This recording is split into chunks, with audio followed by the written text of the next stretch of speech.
Hello guys, welcome back to my YouTube channel Dinesh mathematics. I hope कि आप लोग बहुत अच्छे होंगे। आज का ये क्लास हमारा है भौतिकी का। भौतिकी में हम लोग पढ़ रहे थे विद्युत धारा चैप्टर 4। तो विद्युत धारा में इससे पहले हम लोग पार्ट 7 तक के वीडियो बना चुके हैं। पार्ट 7 में आप लोगों को बताया गया है श्रेणी क्रम समूहन और समांतर क्रम समूहन क्या होता है। श्रेणी क्रम समूहन और समांतर क्रम का हम एक प्रयोग करके भी आप लोग को दिखाए थे कि श्रेणी क्रम समूहन में यदि प्रतिरोध को जोड़ दिया जाए तो क्या रिजल्ट मिलता है, और समांतर क्रम में यदि प्रतिरोध को जोड़ते हैं तो क्या रिजल्ट मिलता है। तो आप लोगों को एक प्रयोग द्वारा ये सब समझाया गया है। अगर आप उस वीडियो को नहीं देखे हैं तो उसका लिंक इसके डिस्क्रिप्शन बॉक्स में आपको मिल जाएगा, आप वहां से जाकर देख सकते हैं। और अगर वो वीडियो नहीं देखे हैं तो ये वाला जो पार्ट 8 पढ़ा रहे हैं वो बिल्कुल समझ में आने वाला नहीं है। तो सबसे पहले आप लोग पार्ट 7 देख लीजिएगा, तब जाकर पार्ट 8 समझ में आएगा। ठीक है, पहले पार्ट 7 को देख के आना है, ठीक है, तभी जाके आपका पार्ट 8 समझ में आएगा, नहीं तो समझ में आने वाला नहीं है। तो चलिए क्या कहता है, ध्यान से सुनेंगे। हम यहाँ आज के क्लास में हम लोग को पढ़ना क्या है, सो सुनिए। आज की क्लास में हम लोग को पढ़ना है कि समतुल्य प्रतिरोध कैसे ज्ञात किया जाता है। आज का पॉइंट है समतुल्य प्रतिरोध ज्ञात करना। आज का क्या पॉइंट है, समतुल्य प्रतिरोध को ज्ञात करना। तो समतुल्य प्रतिरोध जो होता है वो श्रेणी क्रम के लिए भी होता है और समांतर क्रम के लिए भी होता है। तो हम लोग श्रेणी क्रम समूहन में कैसे निकालेंगे, समांतर क्रम समूहन में कैसे निकालेंगे, ये दोनों को देखेंगे। ठीक है, तो सबसे पहले हम लोग आज देखेंगे श्रेणी क्रम समूहन और समांतर क्रम समूहन का समतुल्य प्रतिरोध। गाड़ी पार हो गई। तो श्रेणी क्रम समूहन में हम लोग देखते हैं कि श्रेणी क्रम समूहन में समतुल्य प्रतिरोध को कैसे ज्ञात किया जाता है। तो सबसे पहले यहाँ पर आज का हेडिंग होगा समतुल्य प्रतिरोध ज्ञात करना। श्रेणी क्रम के लिए, श्रेणी क्रम के लिए समतुल्य प्रतिरोध ज्ञात करना ना। श्रेणी क्रम समूहन के लिए, समूहन के लिए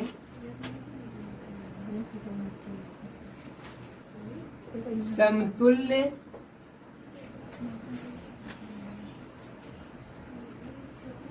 प्रतिरोध ज्ञात करना। क्या करना हम लोग को, श्रेणी क्रम समूहन के लिए प्रतिरोध ज्ञात करना ना। तो चलिए यहाँ पर लिखा क्या जाएगा, पहला में यहाँ पर लिखेंगे माना कि 3 प्रतिरोध R1, R2, R3 को श्रेणी क्रम में परिपथ के V वोल्ट से जुड़ा हुआ है। श्रेणी क्रम में जोड़ा लिख दें, ऐसे लिखिए पहले। माना कि 3 प्रतिरोध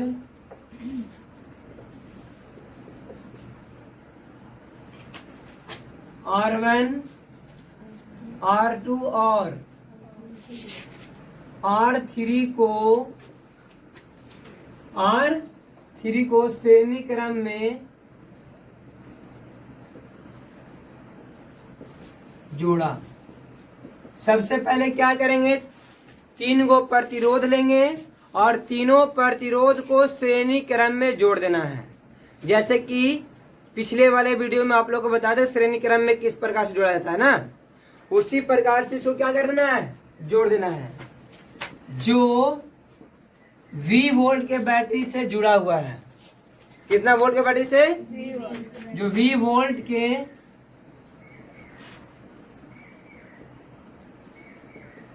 बैटरी से दिख रहा है ना, हाँ, जुड़ा हुआ है।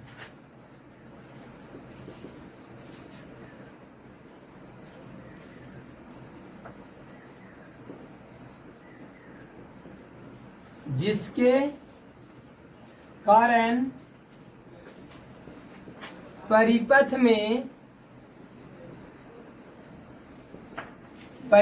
में I धारा प्रवाहित होती है। देखिए 3 प्रतिरोध को श्रेणी क्रम में जोड़ना है जी ना। तो हम यहाँ पर लेते हैं, देखिए ध्यान से,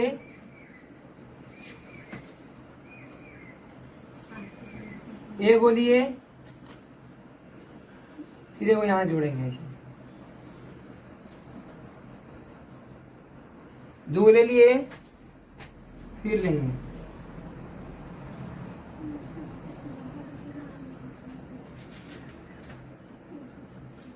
यहाँ पर तीन को ले लिए ना, तीनों को बोले नाम दिए R1, R2 और R3। तीन प्रतिरोध को श्रेणी क्रम में जोड़ दिए हैं। पहला प्रतिरोध का दूसरा सिरा, दूसरा प्रतिरोध दूसरा सिरा, पहला सिरा, और दूसरा प्रतिरोध का दूसरा सिरा, तीसरा प्रतिरोध पहला सिरा से जुड़ा है। तो इस क्रम को क्या बोलते हैं? श्रेणी क्रम में बोलते हैं जी। चलिए अब इसको क्या करेंगे, फिर बोला है जो V वोल्ट के बैटरी से जुड़ा हुआ है, जो V वोल्ट के बैटरी से क्या है, जुड़ा हुआ है। यहाँ पर ऐसे लेते हैं, छोटा वाला फिर बड़ा वाला फिर छोटा वाला, है ना।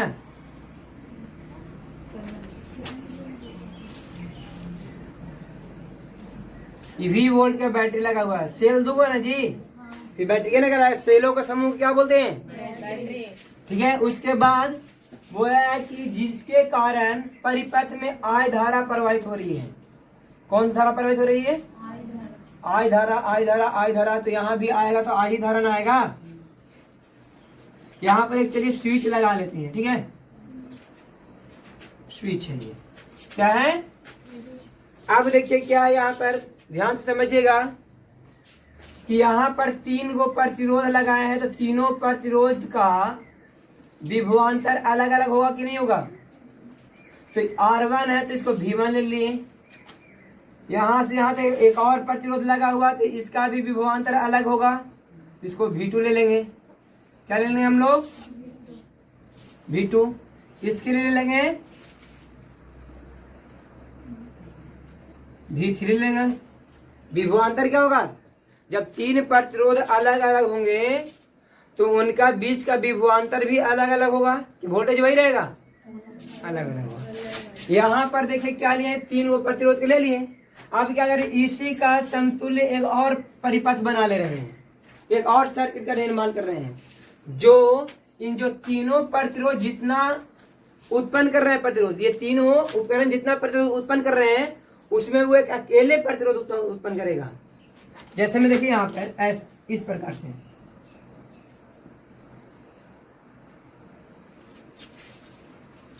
इसकी भी जोड़ दे रहे हैं V वोल्ट के बैटरी से।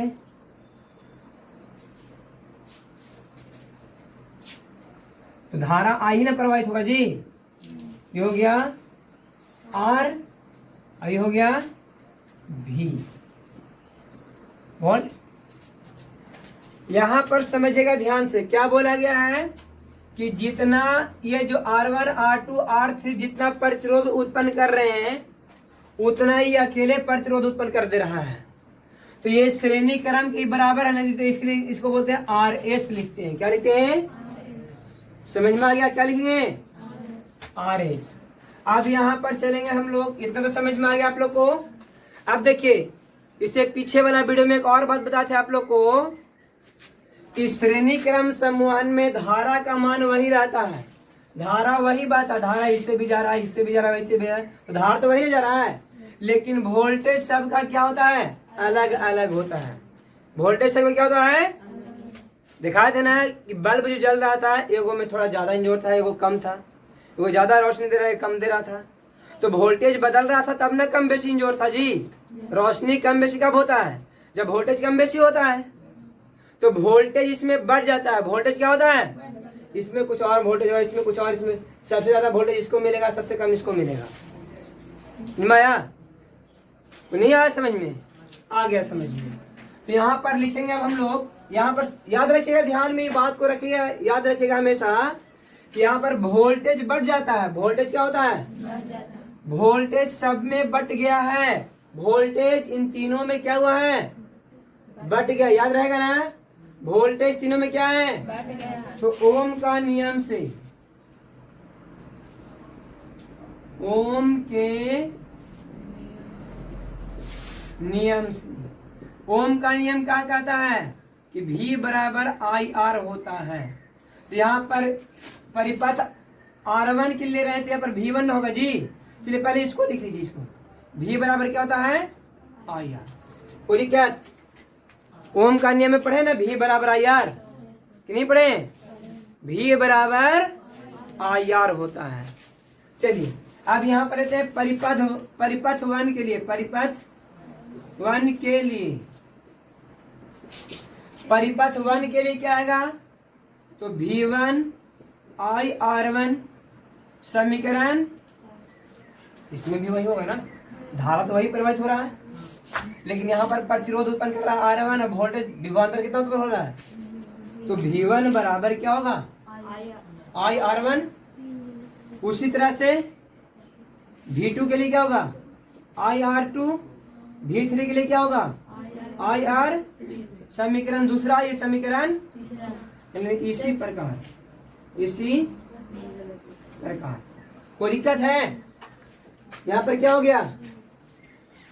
V1 के लिए IR1, V2 के लिए IR2, V3 के लिए IR3, है ना। अब क्या करते हैं? तीनों समीकरण को जोड़ते हैं, तीनों समीकरण को first plus second plus third, clear है ना। तो पहले बायां साइड वाला सब कुछ जोड़ रहे हैं, तो V1 plus V2 plus V3, कोई दिक्कत है? V1 V2 V3 बराबर में इधर क्या है IR1 plus IR2 plus IR। देखिए सब में I ही क्यों लिखे? I1 I2 I3 क्यों नहीं लिखे? क्योंकि I का मान जितना इसमें है उतना इसमें भी उतना इसमें है, बताए थे ना जी। I का मान बदलता श्रेणी क्रम समूहन के लिए ना, वोल्टेज बदल जाता है, वोल्टेज कम बेसी होता है, कोई दिक्कत नहीं है। अब यहाँ पर आप लोग देखिए ध्यान से समझिएगा, V1 V2 V3 जो है, इसमें जो V1 V2 V3 है, यही वाला न है, यही न जाके 3 भागों में बट गया है, यही न V1 V2 V3 में बट गया जी। तो V1 plus V2 plus V3 को न लेकर के डायरेक्ट हम V भी तो लिख सकते हैं, क्योंकि यही वोल्टेज जो है, यही वाला वोल्टेज जो है यहाँ जाके बदल गया है, यहाँ जाके क्या हुआ है बदल गया है। और यहाँ पर एरो नहीं दिए थे, आप लोग दे लीजिएगा, ठीक है, कोई दिक्कत। अब यहाँ पर क्या है आपका IR1 plus IR2 plus IR3। एक बात गौर कीजिए, तो I तीनों में है कि नहीं है? इसको कॉमन भी किया जा सकता है कि नहीं? इस तरह से लिख सकते हैं ना,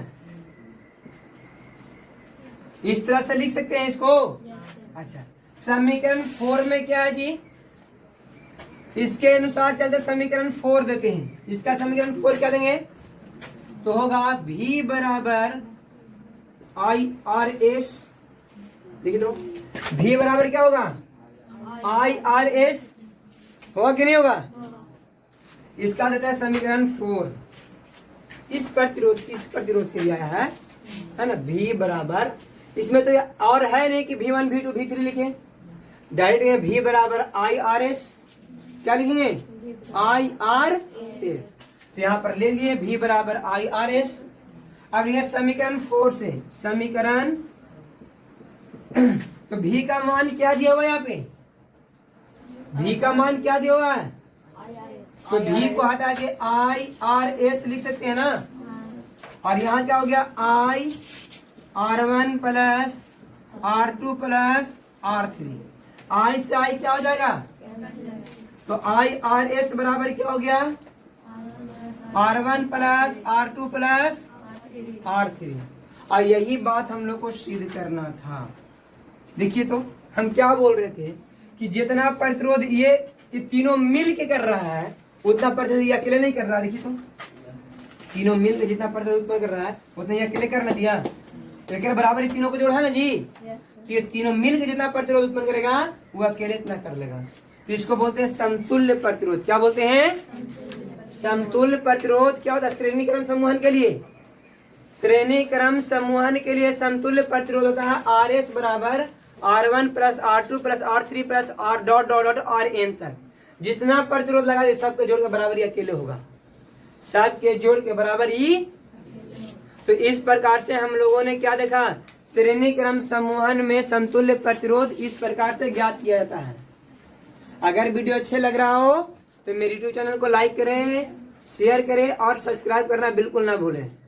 ठीक है, चलिए इसका पहले एक स्क्रीनशॉट लीजिए जल्दी से। एक मिनट, चमक रहा, लाइट चला गया ना।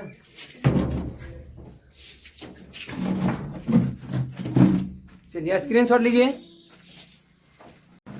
तो अभी आप लोगों ने देखा कि श्रेणी क्रम समूहन के लिए समतुल्य प्रतिरोध किस प्रकार से ज्ञात किया जाता है। अब हम लोग देखेंगे समांतर क्रम समूहन के लिए समतुल्य प्रतिरोध किस प्रकार से ज्ञात करते हैं। श्रेणी क्रम समूहन में हुआ RS बराबर R1 plus R2 plus R3। अब यहाँ पर निकालेंगे समांतर श्रेणी समूहन के लिए प्रतिरोध को समांतर श्रेणी में जोड़ेंगे और उसका समतुल्य प्रतिरोध क्या आता है उसके बारे में देखेंगे ना। चलिए देखते हैं, यहाँ पे लिखेंगे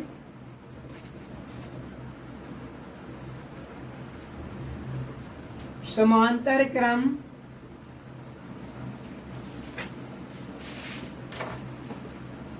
समूहन के लिए समतुल्य प्रतिरोध,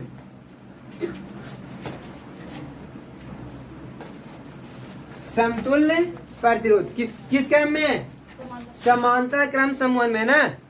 तो यहाँ पर देखेंगे हम लोग समांतर क्रम समूहन में समतुल्य प्रतिरोध किस प्रकार से निकालेंगे। तो देखिए वहां पर हमने लिखा था, माना कि 3 प्रतिरोध R1 R2 R3 को श्रेणी क्रम में जोड़ा। यहाँ पर श्रेणी क्रम न लेकर के क्या लिख देना है, समांतर क्रम में जोड़ा, जो V वोल्ट के बैटरी से जुड़ा हुआ है, जिसके कारण I धारा प्रवाहित होती है। यही लिखना है जी। लिखेंगे माना कि 3 प्रतिरोध R1 R2 और R3 को समांतर क्रम में जोड़ा, जो V वोल्ट के बैटरी से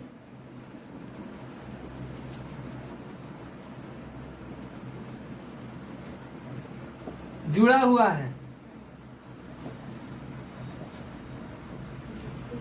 जिसके कारण परिपथ में I धारा प्रवाहित होती है।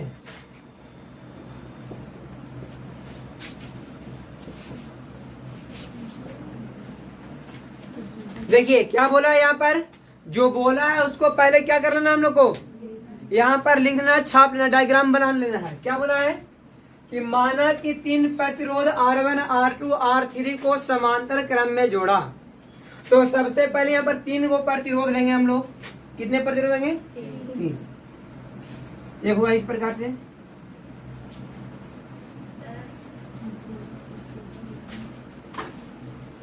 तो यहाँ पर जुड़ा होगा, है ना। 3 प्रतिरोध में पहला प्रतिरोध ले लिए, ये हो गया R1। एक प्रतिरोध ऐसा लेते हैं,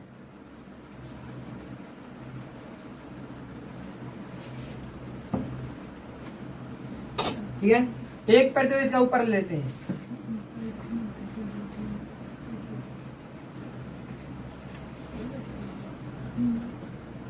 ठीक है।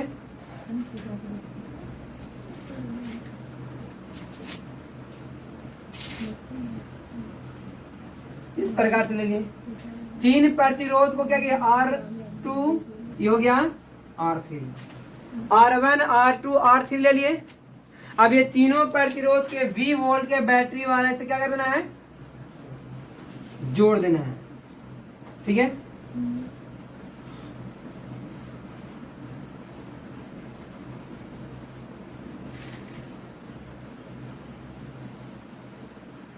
इस तरह से जोड़ दिए, क्लियर है ना। V वोल्ट के बैटरी से जोड़े तो यहाँ पर धारा कौन सा प्रवाहित हो रहा है, I। कौन सा धारा प्रवाहित होगा। अब यहाँ पर देखिए धारा जो है इस रास्ता से भी जाएगा, इस रास्ते से भी जाएगा, इस रास्ता से भी जाएगा। तो यहाँ पर धारा क्या हो जा रहा है? बढ़ जा रहा है। धारा क्या हो जा रहा है? बढ़ जा रहा है। हम इससे पहले वाले वीडियो में भी आप लोगों को बताए थे कि समांतर क्रम समूहन में धारा का मान बढ़ जाता है और वोल्टेज सेम होता है। विभवांतर तीनों का सेम रहेगा, क्योंकि तीनों का विभवांतर एक ही बिंदु से न निकाला जा रहा है। यही बिंदु से इसका भी विभवांतर है, यही बिंदु से इसका भी विभवांतर है, इसका यही बिंदु से इसका भी विभवांतर है। तो तीनों प्रतिरोध का विभवांतर एक ही बिंदु से निकाला जा रहा है। तो विभवांतर तो दोनों हर एक स्थिति में सेम होगा, लेकिन धारा जो होता है इससे भी बहेगा, इससे भी बहेगा, इससे भी जाएगा। तो इससे जो जा रहा है इसको बोलेंगे I1, इसको जाएगा इसको बोलेंगे I2, और इससे जो आएगा इसको क्या बोलेंगे? I3 बोलेंगे। धारा क्या जा रहा है? I1, I2, I3। क्लियर है ना? अब इसी का एक समतुल्य प्रतिरोध इधर बना लेते हैं। यहाँ पर क्या हो रहा है जी? यहाँ पर क्या है कि इस सब का विभवांतर सेम है। विभवांतर क्या है? वोल्ट है। जितना वोल्ट यहाँ जा रहा था ना वही वोल्ट है सब में। ये वोल्टेज बटा हुआ नहीं है। श्रेणी क्रम में बटा हुआ था, समांतर क्रम में बढ़ता नहीं है। इसी का समतुल्य एक और परिपथ हम लोग बना लेते हैं। जितना इन तीनों खर्च कर रहा है उतना वो अकेले कर लेगा। तो चलिए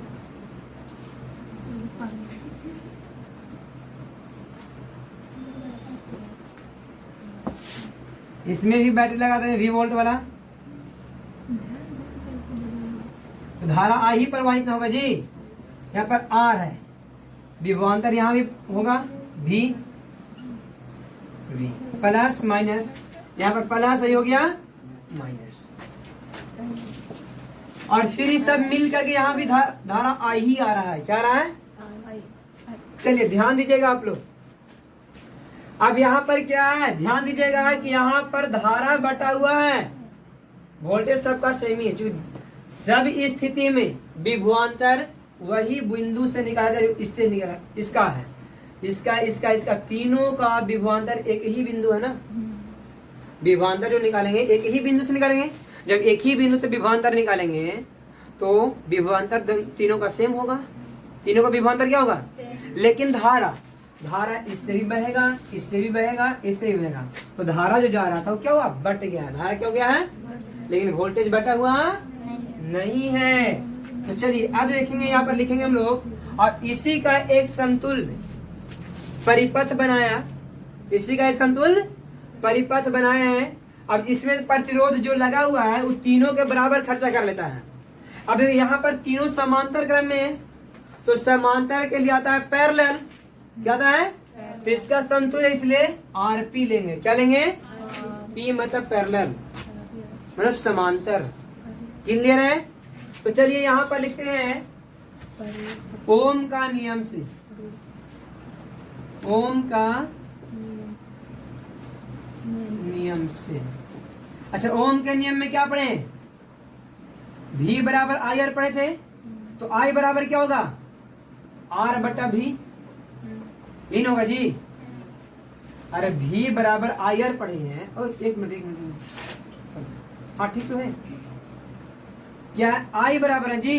तो R में भाग नहीं कर रहा, V बटा R होगा। V बटा R होगा। I बराबर क्या होगा? अब कैसे? I का I रहने देंगे, ये गुना का भाग कर रहे हैं, तो V बटा R ने लिखाया जी। तो I का मान क्या हो गया?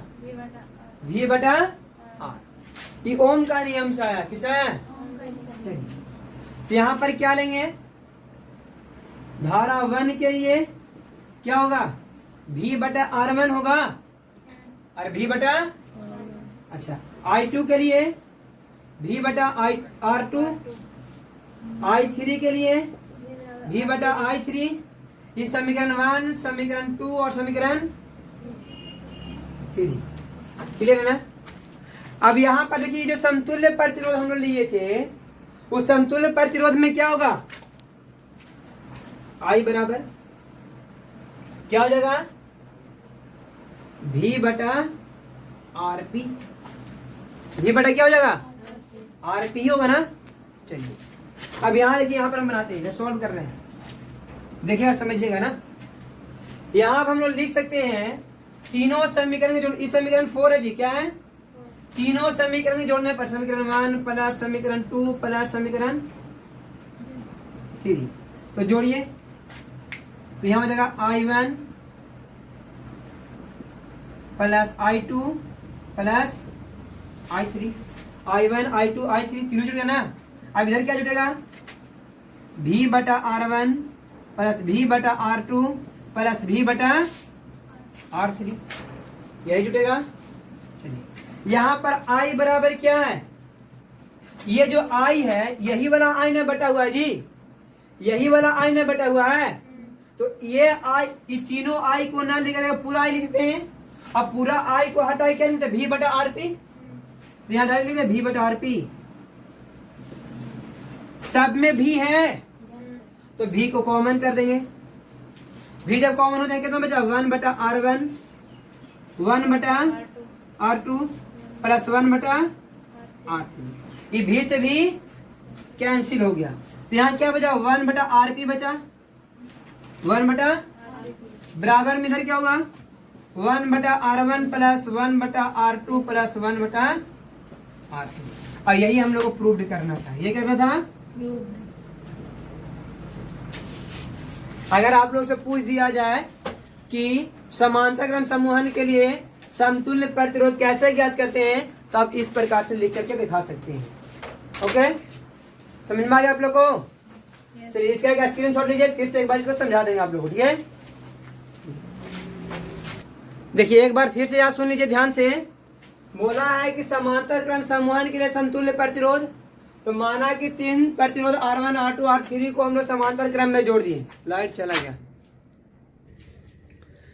3 प्रतिरोध को R1 R2 R3 को समांतर क्रम में जोड़ दिए, जो V वोल्ट के बैटरी से जुड़ा हुआ है। यहाँ पर परिपथ बना हुआ, परिपथ में V वोल्ट बैटरी लगा हुआ जी, जिसके कारण I धारा प्रवाहित होती है, परिपथ में I धारा प्रवाहित होती है। अब देखिए ओम का नियम क्या कहते हैं, यहाँ पर देखिए सबसे पहले यहाँ पर तीनों को समांतर क्रम में जोड़ दिए। इसमें धारा जो बहेगा V वोल्ट के कारण, वो धारा इन तीनों में क्या होता है, बढ़ता है। तो R1 प्रतिरोध के लिए धारा I1, R2 के लिए I2, R3 के लिए I3, ठीक है, धारा प्रवाहित हो रहा है। अब इसी का समतुल्य एक और परिपथ बना लिया हम लोग। ये परिपथ है, जितना इन दोनों खर्चा कर रहा है वो अकेले इतना कर ले रहा है, जितना प्रतिरोधी दोनों तीनों उठा रहा है मिल करके उतना ही अकेला उठा ले रहा है। तो यहाँ पर भी धारा प्रवाहित हो रहा है I, तो एक बात तो बढ़ेगा नहीं ना, एक ही ना प्रतिरोध है इसमें, तो पार होगा इसे, है कि नहीं। और ये क्या है, V वोल्ट। अब यहाँ पर क्या कर रहे हैं हम लोग कि ओम का नियम से हम लोग जानते हैं V बराबर IR, तो I बराबर क्या होगा, तो V बटा R होगा नहीं होगा। अब यहाँ पर क्या करेंगे, I1 के लिए क्या होगा, I1 के लिए ओम का नियम था तो V बटा R1, यहाँ I था तो यहाँ R है, यहाँ I1 है तो R2, I1 तो R1, I2 तो R2, I3 तो I तो RP क्यों, क्योंकि इसको पैरेलल लाइन में जोड़ा गया इसलिए RP लिख दिए। क्लियर है। अब देखिए ये तीनों को जोड़ते हैं, समीकरण 1 समीकरण 2 समीकरण 3, तीनों समीकरण को जोड़ने पर, तो तीनों समीकरण बाईं वाला जोड़ लेते हैं तो I1 I2 I3 बराबर में दाहिने साइड वाला जोड़ रहे हैं तो V बटा R1 प्लस V बटा R2 प्लस V बटा R3, है कि नहीं है। अब यहाँ पे देखो ये I1 plus I2 plus I3 क्या है, I ही ना है, ये I ही ना जाके इसमें बटा हुआ था, तो इसको हटा करके हम I भी लिख सकते हैं। और I बराबर देखिए यहाँ लिखा हुआ है क्या, I बराबर लिखा हुआ है V बटा RP। इस समीकरण 4 से या कोष्ट में लिख दीजिएगा समीकरण 4 से, समीकरण 4 से, ठीक है। किससे, समीकरण 4 से। अब देखिए V जो है तीनों में मिल रहा है, इसमें भी है, इसमें भी, इसमें भी है। तो जब जो चीज सब में मौजूद होता है उसको कॉमन कर लेते हैं। तो यहाँ पर हम V को कॉमन कर ले, V को क्या किए, अगर V यहाँ से बाहर है तो 1 बचा, यहाँ भी 1 बचा, यहाँ भी 1 बचा, तो 1 बटा R1 प्लस 1 बटा R2 प्लस 1 बटा R3। अब दोनों भी तो यही वाला है, यही वोल्टेज ने गया था, यही वाला वोल्टेज है यहाँ जी, जितना वोल्ट के यहाँ था उतना वोल्ट के यहाँ भी है कि नहीं। तो ये वोल्ट से वोल्ट क्या हो गया, कट गया। तो यहाँ क्या बचा 1 बटा RP, तो यहाँ लिख देखिए 1 बटा RP लिख दिए हैं। बराबर में यहाँ क्या बचा 1 बटा R1 प्लस 1 बटा R2 प्लस 1 बटा R3, यहाँ लिख दिए। और इसी चीज को हम लोग क्या बोलते हैं, समांतर क्रम समूहन में जुड़े हुए प्रतिरोधों का समतुल्य प्रतिरोध ज्ञात करना। कैसे होता है, तो समतुल्य प्रतिरोध कैसे निकालेंगे, तो समांतर श्रेणी में जितने भी प्रतिरोध लगे हैं उनके व्युत्क्रमों के योगफल के बराबर होता है। समांतर क्रम समूहन में समतुल्य प्रतिरोध, क्या बोले, समांतर क्रम समूहन में समतुल्य प्रतिरोध, समांतर क्रम समूहन में जितने भी उपकरण लगे हैं, जितने भी प्रतिरोध लगे हैं, उनके व्युत्क्रम के योगफल के बराबर होता है। प्रतिरोध के व्युत्क्रम के योगफल के, व्युत्क्रम ने उल्टा है ना, इसका व्युत्क्रम, इसका किसका, समतुल्य प्रतिरोध का व्युत्क्रम लगे प्रतिरोधक के व्युत्क्रम के योगफल के बराबर होता है। शॉर्ट में इतना समझो, समांतर क्रम समूहन में लगे प्रतिरोधों का व्युत्क्रमों का योगफल समतुल्य प्रतिरोध के व्युत्क्रम के बराबर होता है। ये आपका हो गया श्रेणी समांतर क्रम समूहन। और श्रेणी क्रम समूहन में क्या बोलेंगे, श्रेणी क्रम समूहन में समतुल्य प्रतिरोध होता है, प्रतिरोधों के योगफल के बराबर होता है। जितने भी प्रतिरोध लगे सभी प्रतिरोधों को क्या करें, योगफल के बराबर होता है। उसको आरएस बोलते हैं। क्या बोलते हैं, क्लियर है ना। आरएस मैंने दाम नहीं, रुपयों का नहीं, आरएस का मतलब हुआ आर है प्रतिरोध और उसको श्रेणी क्रम में लिखा हुआ इसलिए एस आया था। ठीक है, यहाँ पी आया क्योंकि पैरेलल लाइन में इसलिए पी आ गया। क्लियर है। अब आगे देखेंगे हम लोग श्रेणी क्रम समूहन और समांतर क्रम समूहन में क्या अंतर है। श्रेणी क्रम समूहन और समांतर क्रम समूहन में क्या अंतर आपके बुक में भी दिया हुआ है। देखिए लिखता है कि सभी प्रतिरोधकों में एक ही धारा प्रवाहित। श्रेणी क्रम समूहन में क्या लिखा है, पहले ध्यान सुनिएगा। श्रेणी क्रम समूहन में एक ही धारा प्रवाहित होती है, धारा बढ़ता नहीं है। श्रेणी क्रम समूहन में धारा बढ़ता नहीं, परंतु उनके सिरों के बीच के विभवांतर अलग अलग होता है, उनके अनुसार बदलता रहता है। अब देखिए समांतर क्रम समूहन में क्या होगा, समांतर क्रम समूहन में सभी प्रतिरोधकों के सिरों के बीच का विभवांतर क्या होता है, एक ही होता है। यहाँ बीच का विभवांतर एक ही है और धारा बटा हुआ क्या है, और वहां क्या था, धारा एक ही था, बीच का विभवांतर बटा हुआ था। दोनों में अंतर समझ में आ गया। पहला। दूसरा अंतर, प्रतिरोधकों का समतुल्य प्रतिरोध सभी प्रतिरोधकों को अलग अलग प्रतिरोधों के योगफल के बराबर था। श्रेणी क्रम समूहन में समतुल्य प्रतिरोध होता है प्रतिरोधकों के योगफल के बराबर। और यहां पर क्या होगा, समांतर क्रम समूहन में समतुल्य प्रतिरोध का व्युत्पन्न लगे प्रतिरोधकों के व्युत्क्रम के योगफल के बराबर होता है। वहां व्युत्क्रम है, यहाँ व्युत्क्रम, वहां क्या था, बिल्कुल व्युत्क्रम नहीं था, व्युत्क्रम नहीं। क्लियर है। अगला तीसरा, समतुल्य प्रतिरोध का मान प्रतिरोधकों से बड़ा होता है, अधिक होता है। श्रेणी क्रम समूहन में समतुल्य प्रतिरोध का मान, समतुल्य प्रतिरोधों का मान और जो प्रतिरोध आ रहे हैं ना, जो प्रतिरोध लगे हो उन लोग से बड़ा होता है। वो सबसे क्या होता है, बड़ा होता है। और इसमें क्या होगा, छोटा होगा। इसमें क्या होता है, समतुल्य प्रतिरोध कम होता है। किससे, जो यहाँ पर लगा हुआ है सबसे, ये सबसे कम होता है। ठीक है। आगे चौथा, किसी एक प्रतिरोध को परिपथ में हटा देने पर बचे हुए प्रतिरोध से प्रभावित होने वाली धारा शून्य हो जाती है। हाँ, हम क्या बताए थे आपको, लास्ट टाइम करके दिखाए भी थे कि श्रेणी क्रम समूहन के परिपथ में से किसी एक प्रतिरोध को हटा देंगे तो बाकी का प्रतिरोध काम करना बंद करता है, अर्थात उसमें धारा बहता ही नहीं है। तो धारा का मान क्या हुआ, शून्य हो जाता है। धारा का मान क्या होता है। लेकिन इसमें क्या होता है, किसी भी परिपथ में से निकाल दीजिए प्रतिरोध को, बाकी का अपना काम करते रहेंगे, बाकी का अपना काम करते हैं। यहाँ पर कोई प्रभाव नहीं पड़ता है। एक प्रतिरोध को हटा देने से समांतर क्रम समूहन में कोई प्रभाव नहीं पड़ता है, लेकिन श्रेणी क्रम में प्रभाव पड़ता है। क्या हो जाता है, उसमें धारा का मान शून्य हो जाता है। धारा का मान क्या होता है। तो इस प्रकार से आपको 4 अंतर दिया हुआ है। चारों अंतर आप लोगों को पहले भी हम बता चुके हैं, आप लोगों को समझ में आ गया होगा। तो आज की क्लास हम लोग यहीं पे समाप्त करते हैं। अब मिलेंगे अगले वीडियो में आप लोग को विद्युत धारा के ऊष्मीय प्रभाव से, विद्युत धारा का ऊष्मीय प्रभाव अगले वीडियो में हम लोग पढ़ेंगे। अगर वीडियो अच्छे लगे हो तो मेरे यूट्यूब चैनल को लाइक करें, सब्सक्राइब करें और अपने दोस्तों को जरूर शेयर करें। साथ ही साथ बेल आइकन को दबाना बिल्कुल ना भूलें। Thanks for watching.